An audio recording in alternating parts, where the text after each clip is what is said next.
اول حاجه هتعملها بعد ما تيجي الجهاز تتك F12 عشان يجيلك قائمه البوت اللي بيظهر فيها USB فلاش والهارد والDVD اللي عليه النسخه. طبعا انا بنزل بفلاشه، هتك USB، هتك انتر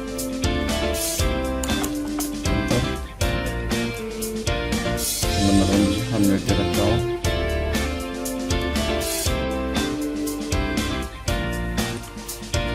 تظهر قدام حضراتكم دلوقتي قائمة السيت اب. نختار اللغة، نيجي على الاختيار التاني نخليه عربي كتير.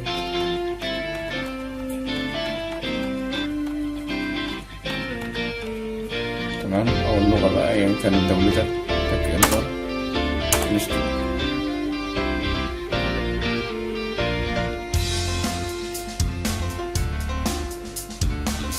هيجيلك هنا حضرتك ده الويندوز اللي أنا شغال عليه في جميع أنواع ويندوز 7. أفضل طبعا أفضلهم طبعا 7 ألتيميت 64.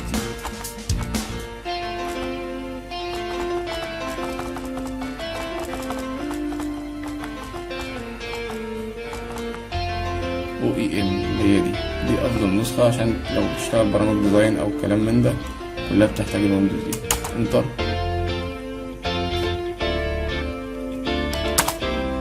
اكسبت. نيجي هنا بقى لمرحلة ايه؟ الدخول على الهارد وفورمات الهارد وعمل الويندوز بتاعته. هنيجي كاستم، ده الهارد بتاعه. تمام، عندك هنا السيستم، ده برضه تبع السيستم، ده اللي بينزل عليه ويندوز. تمام، هنعمله فورمات. اوكي،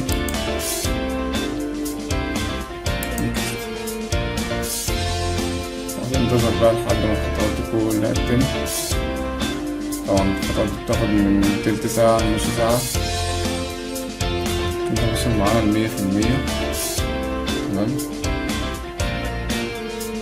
الخطوات الأخيرة كده.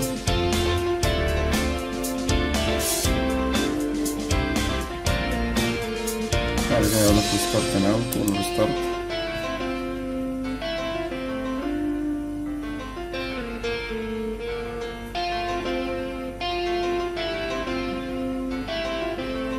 يراستر خش.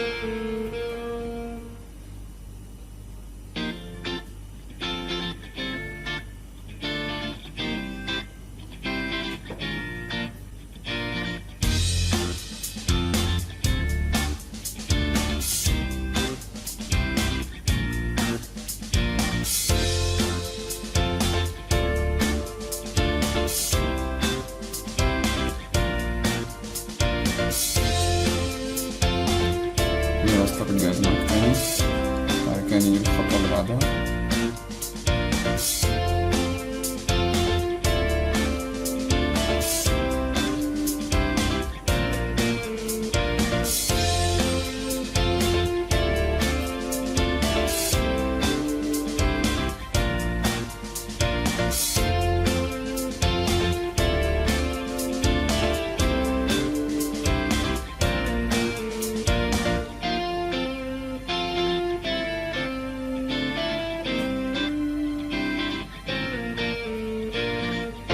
دي الخطوة اللي بعد كده بيطلب منك انك تسمي الجهاز بأي اسم، لكن مثلا أي اسم،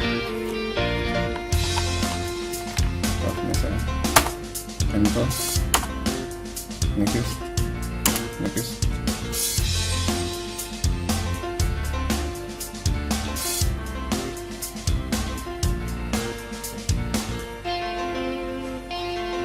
نخلص خلاص، دخلنا على سطح المكتب.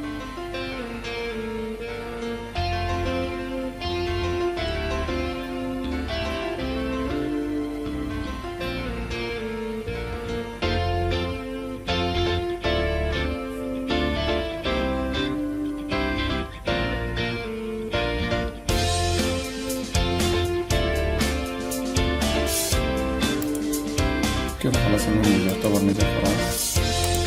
تظهر بقى ايقوناتك بتاع الويندوز من هنا مثلا، شنو ديسكتوب ايقون، كمبيوتر، كنترول بقى على النتورك اللي انت عايز تظهره. تك اوكي، كده الويندوز كده جاهز معاك خلاص. تسطب برامجك شغلك في الشغل ان شاء الله. الله. وكده خلصت شرح ويندوز 7. ان شاء الله هنعمل لكم فيديوهات لتنزيل جميع ويندوز 8 ويندوز 10.